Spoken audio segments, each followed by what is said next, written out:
firman Tuhan hari ini dengan topik melayani dengan kerendahan hati. Di sini kita melayani dengan kerendahan hati. Kerendahan hati, saudaraku, adalah satu sikap hati kita. Sikap hati yang sudah berubah, diubahkan oleh Tuhan Yesus karena Tuhan sendiri yang berada dalam hati kita ini, saudaraku. Orang yang rendah hati, saudaraku, mengenal kesanggupannya.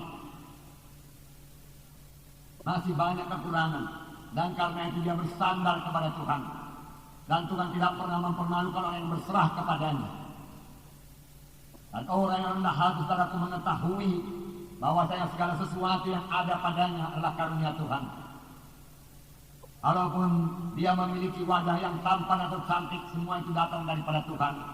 Dan dia akan memakainya untuk memuliakan nama Tuhan, bukan untuk keuntungan sendiri. Walaupun dia diberkati Tuhan dengan berkat yang berkelimpahan, semua daripada Tuhan, yang membuat dia bertambah bersyukur kepada Tuhan. Puji Tuhan, saudaraku. Dan kalaupun seseorang itu tidak dikaruniakan Tuhan wajah yang tampan atau cantik, dia tahu, saudaraku, bahwasanya harta yang sebenarnya, hidup yang sebenarnya bukan terdapat dalam dunia ini, tapi dalam hidup yang kekal. Dan dia mencari perkara-perkara di atas. Itulah dia orang yang rendah hati, saudaraku. Memang segala sesuatu yang ada pada kita, saudaraku, segala sesuatu yang baik berasal daripada Tuhan. Firman Tuhan berkata. Dan firman Tuhan berkata, apakah yang ada padamu yang tidak kamu terima daripadaku? Semua yang ada pada kita terima daripada Tuhan. Pada sebab itu, kalaupun kita diurapi Tuhan, kita dipimpin Tuhan, kita diberikan Tuhan hikmat, biarlah semuanya itu kita pakai dengan segala kerendahan hati untuk melayani jiwa-jiwa, untuk melayani Tuhan. Amin, saudara. Nah, dengan kerendahan hati, saudara, kita akan berhasil dalam pelayanan kita. Dengan kerendahan hati, saudara, kita akan berhasil dalam doa kita. Dengan kerendahan hati, saudara, kita bisa bergaul dengan sesama anak-anak Tuhan. Dan ini sangat perlu dalam kelompok sel. Kalau seorang pemimpin kelompok sel cukup rendah hati, saudaraku, dia bisa mengenal semua anggota-anggotanya dalam kelompok sel tersebut. Dan ini akan sangat menolong dia dalam mendoakan anggota-anggota kelompok sel yang satu persatu. Saya percaya kuasa doa.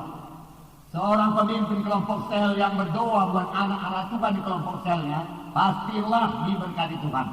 Baik pemimpin kelompok sel yang berdoa, baik anak-anak Tuhan dalam kelompok sel tersebut akan diberkati Tuhan. Karena Tuhan kita Tuhan yang mendengarkan dan menjawab doa. Oleh sebab itu, pada saudara pemimpin kelompok sel, wakil pemimpin kelompok sel, dia dalam kelompok sel saudara-saudara saling mendoakan. Dan saudara mengenal semua anggota-anggota kelompok sel saudara. Dan saudara mengenal persoalan-persoalannya. Saudara mengenal kekuatan-kekuatannya. Saudara mengenal panggilannya. Saudara mengenal kelemahan-kelemahannya. Dan itu semua saudara bawa di hadapan Tuhan. Dan saudara sampaikan kepada Tuhan dalam doa yang bersungguh-sungguh dengan segala kerendahan hati. Jangan pernah menganggap saudara itu lebih tinggi daripada mereka, lebih rohani daripada mereka, saudara lebih berhikmat daripada mereka. Saudara, kita sesama anggota tubuh Kristus, masing-masing ada kelebihan, ada kekurangan, tapi kita ini semua saling melengkapi satu sama lain. Demikian juga halnya dalam kelompok sel, kita perlu saling mendoakan. Biar pemimpin kelompok sel, saudaraku, merasa dirinya tidak lebih tinggi, saudaraku, dari anggota-anggota kelompok sel, saudaraku, walaupun dia yang melayani, saudaraku.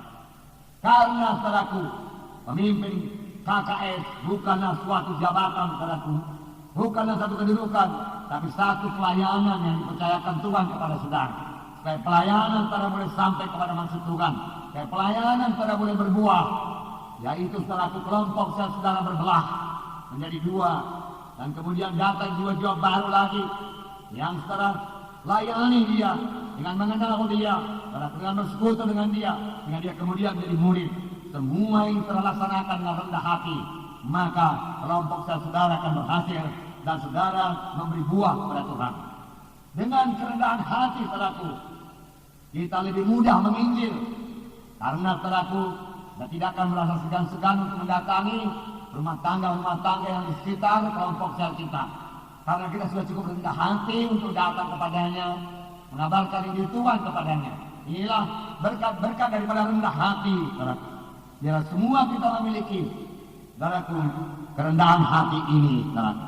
Ini terjadi karena Yesus yang rendah hati tinggal dalam kita. Nanti akan kita bacakan ayat yang mengatakan, marilah kepadaku kamu sekalian yang letih lelah dan beban berat, aku memberi sentosa kepadamu. Belajarlah kepadaku, karena aku rendah hati dan lembut hati, maka kamu akan mendapat ketenangan. Maka kamu akan mendapat ketenangan bagi jiwamu, firman Tuhan berkata. Haleluya. Nah, saudaraku, murid-murid, saudaraku, ya, pada waktu mereka masih bersama-sama dengan Yesus, belum begitu dewasa, mereka masih mencari yang terbesar di antara mereka. Mereka tidak merendahkan diri satu sama yang lain, dan Tuhan Yesus menegur mereka. Saya percaya mereka menerima teguran Tuhan dan mereka berubah. Saya akan membacakan pada Markus 9 ayat 33 sampai 37. Bukalah Alkitab saudara, sama-sama kita membacanya. Markus pasal 9 ayat 33 sampai 37. Markus pasal 9 ayat 33. Di sini kita melihat, saudaraku, murid-murid berbincang-bincang di tengah jalan. Mereka bukan memperbincangkan penginjilan, mereka bukan memperbincangkan, saudaraku, pengorbanan Tuhan Yesus. Mereka belum mengerti. Tapi apakah yang mereka cari? Mereka mencari orang yang terbesar. Mereka berharap menjadi orang yang terbesar. Mari kita baca Markus 9 ayat 33 sampai 37 bersama-sama. Kemudian tibalah Yesus dan murid-muridnya di Kapernaum. Ketika Yesus sudah di rumah, dia bertanya kepada murid-muridnya, apa yang kamu perbincangkan tadi di tengah jalan? Tetapi mereka diam. Sebab di tengah jalan tadi, mereka mempertengkarkan siapa yang terbesar di antara mereka. Lalu Yesus duduk dan memanggil ke-12 murid itu. Katanya kepada mereka, jika seseorang ingin menjadi yang terdahulu, hendaklah ia menjadi yang terakhir dari semuanya dan pelayan dari semuanya. Maka Yesus mengambil seorang anak kecil dan menempatkannya di tengah-tengah mereka. Kemudian ia memeluk anak itu dan berkata kepada mereka, barang siapa menyambut seorang anak seperti ini dalam namaku, ia menyambut aku. Dan barang siapa menyambut aku, bukan aku yang disambutnya, tetapi dia yang mengutus aku. Sini telah sementara berjalan bersama-sama dengan Yesus, murid-murid mempertengkarkan siapa yang terbesar di antara mereka. Sampai di rumah, Tuhan Yesus bertanya kepada mereka, apa yang kamu perbincangkan tadi tengah jalan? Mereka diam karena mereka sadar, tidak malu. Mereka tahu bahwasanya yang mereka perbincangkan itu tidak layak. Surat tangis dalam kalau kita datang di bawah kaki Tuhan, kita menjadi sadar akan kekurangan kita, kita menjadi sadar akan dosa kita. Dalam arti yang paling baik adalah kita bertobat. Demikian juga murid-murid ini, Yesus mengasihi murid-muridnya. Seolah-olah Tuhan berkata, boleh kamu menjadi besar. Kebesaran yang sejati bukan dalam dunia ini, kebesaran yang sejati terdapat dalam surga.